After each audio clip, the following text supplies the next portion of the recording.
of your class name, and class is going to be work out with the different entity. Okay, so when you want to create a object of any class, अगर आप लोगों को कोई भी class का object create करना है तो you write down class name object name is equals to new class name opening bracket closing bracket. So that new class name opening bracket closing bracket is nothing but the constructor, and today we are going to be talk more thing about the constructor. Okay, so basically the role of constructor into the Java program is to initialize the object of any class. Okay, अगर आप लोग जब भी कोई भी class का object create करते हो तो at that time you must have to declare और call the constructor. And what will the constructor will place, what the role constructor will place. आप जो भी क्लास वर्कआउट करते हो उसे प्रॉपरली इनिशियलाइज करना, क्योंकि अगर हम लोग जावा की बात करें तो जावा में गार्बेज कलेक्शन सपोर्टेड नहीं है. So let me explain you what is mean by garbage collection. क्यों इनिशियलाइजेशन को वर्कआउट करने की जरूरत है.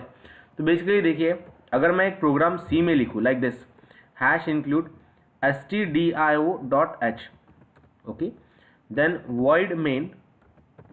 void main opening bracket closing bracket opening brace closing brace, and simply going to be write down here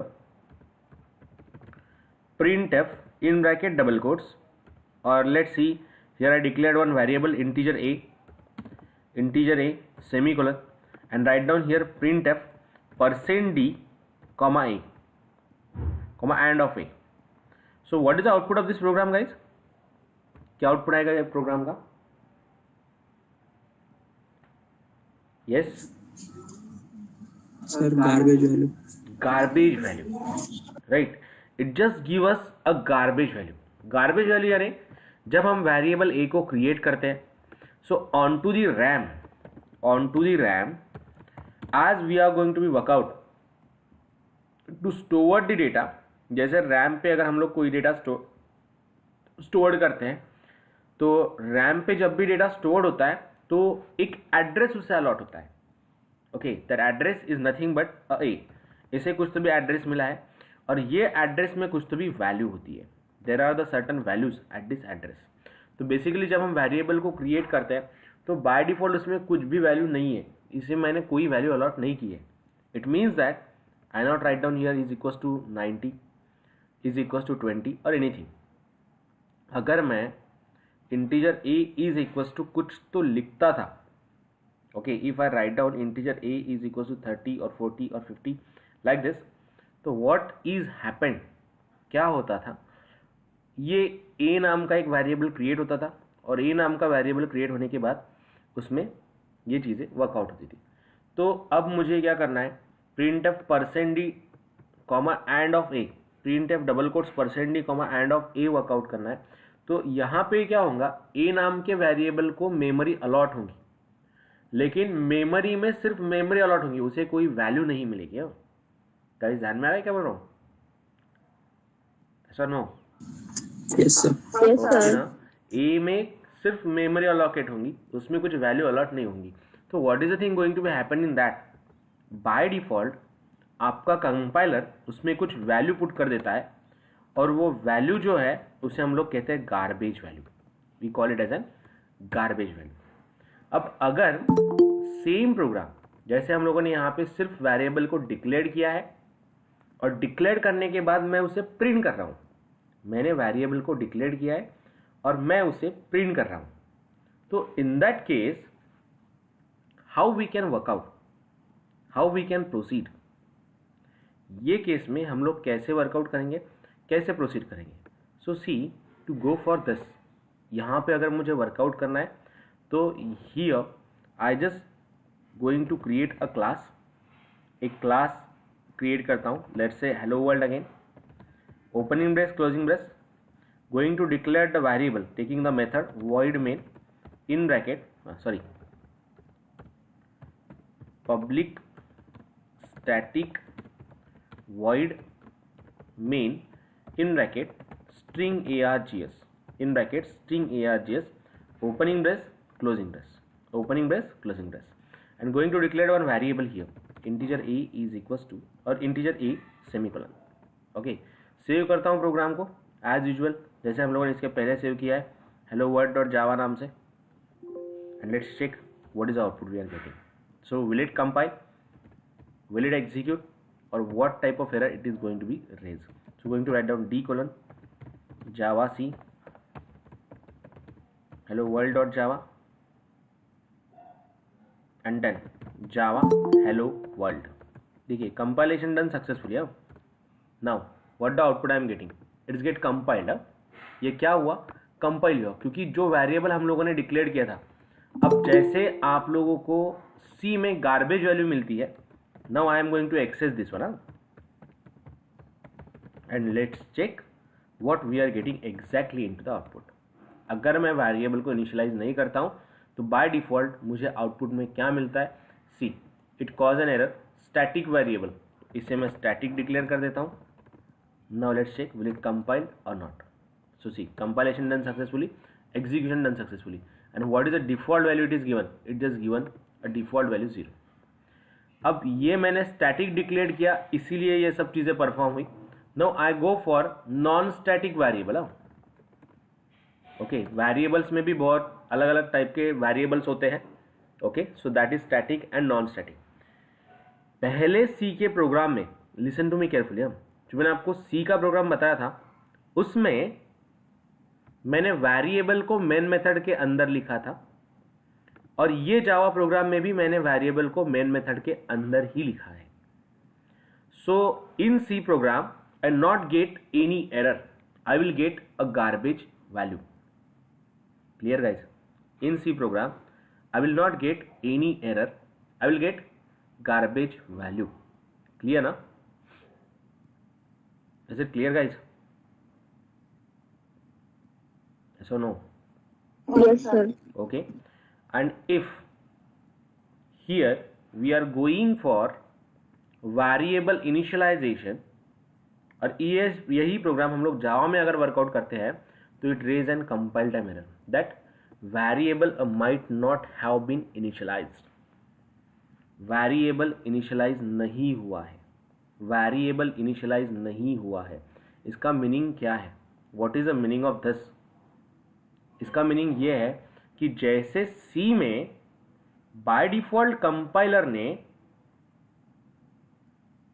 value assign की थी, garbage value assign की थी, वैसे जावा में गार्बेज वैल्यू असाइन नहीं होती है.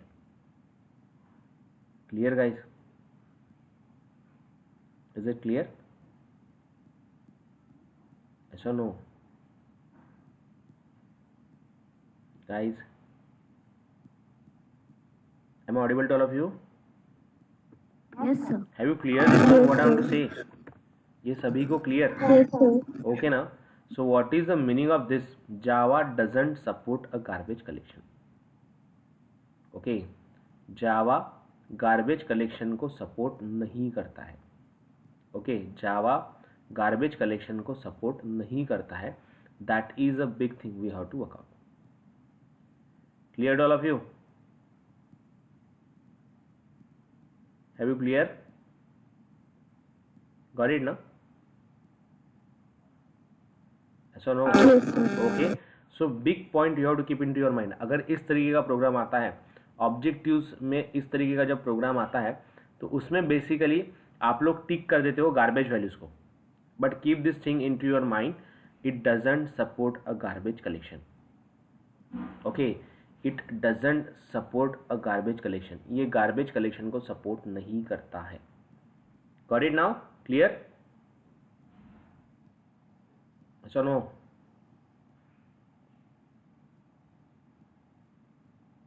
Clear all of you? Yes, sir. Okay, so note it down fast. कीजिए नोट डाउन इसे. If you want to create a object of any class, so we must have to initialize that object. We must have to initialize that object. And how we are going to be initialize that object? That object is going to be initialized with the constructor. Okay, and within that what are the next thing we have to work out? अब देखिए let me explain you about the constructor guys morally. अब constructor की अगर हम बात करें तो there are two types of constructor. First one is a parameterized, and second one is a non-parameterized. Okay, first one is a parameterized and second one is a non-parameterized. First one is a parameterized and second one is a non-parameterized. तो actually दोनों में difference क्या है? तो parameterise constructor यानी अगर आप यहाँ पे कुछ पैरामीटर पास करते हो तो उसे बोलते हैं पैरामीटराइज कंस्ट्रक्टर. और विदाउट पैरामीटर अगर पास करते हो, जैसे ये है, इसमें कोई पैरामीटर नहीं है, तो उससे हम लोग बोलते हैं non parameterize constructor. Okay, and let me tell you important thing. जब भी जेवीएम के पास ये प्रोग्राम एग्जीक्यूशन के लिए जाता है कोई भी प्रोग्राम, इसके पहले भी अगर हम लोगों ने जो प्रोग्राम वर्कआउट किए हैं वो भी प्रोग्राम अगर एग्जीक्यूशन के लिए जाता है तो सबसे पहले उसका ऑब्जेक्ट क्रिएट होता है. Okay, any class will be treated as an object for JVM. कोई भी क्लास JVM के लिए as a object treat होता है. कोई भी क्लास JVM के लिए as a object treat होता है. Have you clear guys? Is it clear? Yes or no? Yes, sir. Okay ना, कोई भी क्लास JVM के लिए एज अ ऑब्जेक्ट ट्रीट होता है. ओके, तो basically as it is going to be treat as an object, तो obviously अगर ऑब्जेक्ट होगा तो उसमें आप लोगों को कंस्ट्रक्टर भी तो चाहिए, राइट ना. तो बाय डिफॉल्ट इसमें कंस्ट्रक्टर होता है जिसे हम लोग डिफॉल्ट कंस्ट्रक्टर भी कहते हैं. यानी यहाँ पे क्या लिखा होगा? Just simply hello world. Okay, CHELLOWORLD. How to define the constructor. जैसे हम लोग फंक्शन डिफाइन करते हैं वैसे ही कंस्ट्रक्टर डिफाइन होता है. ओके, वैसे ही कंस्ट्रक्टर डिफाइन होता है. So if I write down here hello world and within that I am write down system.out.println in bracket double quotes I am constructor. So what is the output we are getting? अगर मैं program को compile करूं, so see I am a constructor. अब program देखिए. Now I do one thing, I am trying to remove this line. इसे भी remove कर देता हूं. हाँ, सी, अब कंस्ट्रक्टर यहां पे बाय डिफॉल्ट क्रिएट होता है अगर हम लोग इसे नहीं लिखते हैं तो. And whenever you are going to create the object it is going to be called. जैसे मेथड है वैसे ही कंस्ट्रक्टर काम करता है, लेकिन दोनों का जो डिफरेंस है, जैसे हम लोगों ने क्या किया था, मेथड को कॉल किया था by the reference of what? By the reference of object. Okay, by creating the object, before of this we called a method. वैसे ही अगर हम लोग कंस्ट्रक्टर की बात करें तो constructor is going to be called on creation of object. Okay, on creation of object. So this is a defined constructor. Okay guys, clear? ध्यान में आ रहा है क्या बोल रहा हूँ? ऐसा नो? Yes, sir. ओके ना. Yes, sir. So I can define my own constructor. मैं खुद कंस्ट्रक्टर को डिफाइन कर सकता हूं. और इसका पर्पस क्या होता है? अगर आप लोगों ने वेरिएबल डिक्लेयर्ड किए और before starting to the program आप उसे इनिशियलाइज करना चाहते हो. Okay, you just want to initialize it, then in that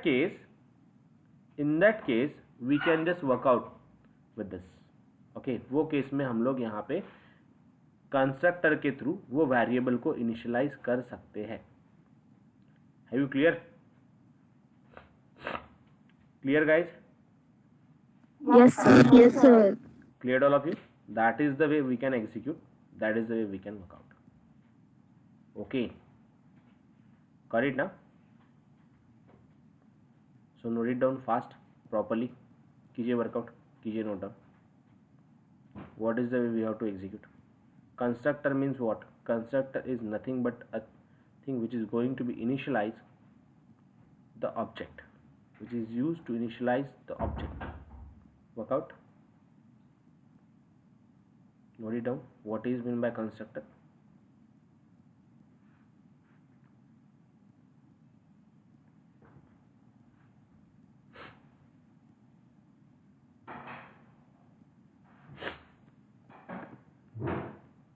So here we are just work out with a simple story, that is we are just created a constructor.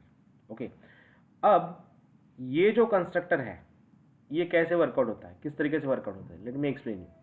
अब अगर हम लोग parameterise constructor की बात करें, so what is the way a parameterize constructor is going to be work out. Parameterize constructor actually किस तरीके से वर्कआउट होता है, कैसे वर्कआउट होता है, let me explain you about this.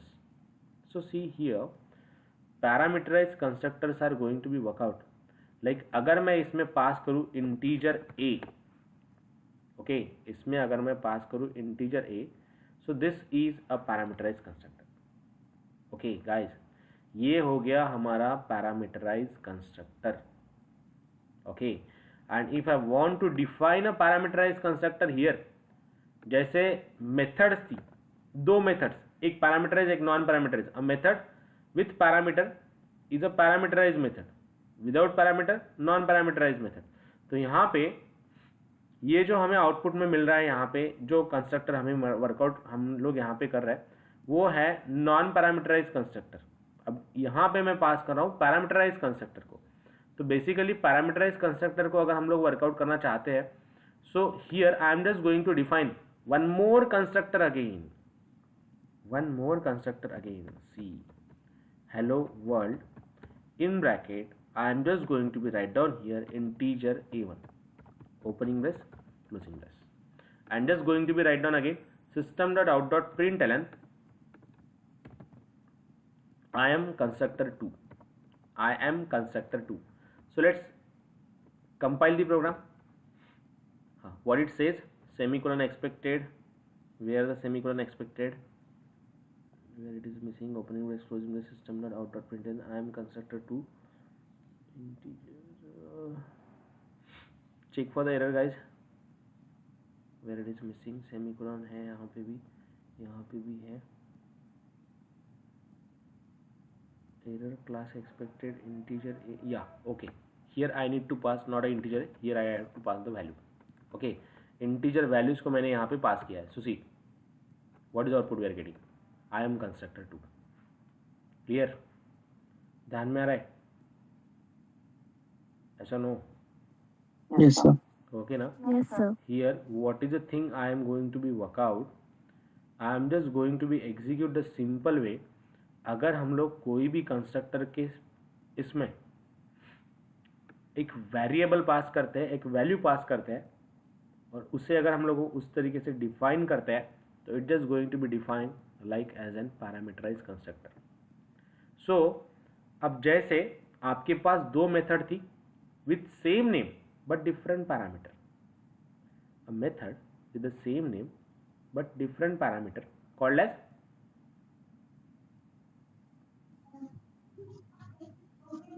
yes guys, Overloading. Loading. It is called as method overloading. So same way यहाँ पे जो हम लोगों ने कंस्ट्रक्टर यूज किया है, इसे हम लोग बोल सकते हैं constructor overloading. We call it as an constructor overloading. Have you clear guys? Yes sir. Okay ना? जैसे हमारा मेथड ओवरलोडिंग था, what happened into the method overloading, we are defined a method with same name but different parameter. Name same है, signature same है, सभी चीज़ें same है, लेकिन पैरामीटर डिफरेंट है, तो उससे हम लोग बोलते थे method overloading. Here is the same way we are going to be work out. अगर आप लोग कंस्ट्रक्टर डिफाइन करते हो, दो कंस्ट्रक्टर जिनका नाम सेम है लेकिन पैरामीटर डिफरेंट है, तो उसे हम लोग बोलते हैं what we call constructor overloading. Okay ना? We call it as an constructor overloading. Clear? Got it? Yes sir. Okay. Yes sir. So try to work out with this. Note it down fast. What is mean by constructor overloading?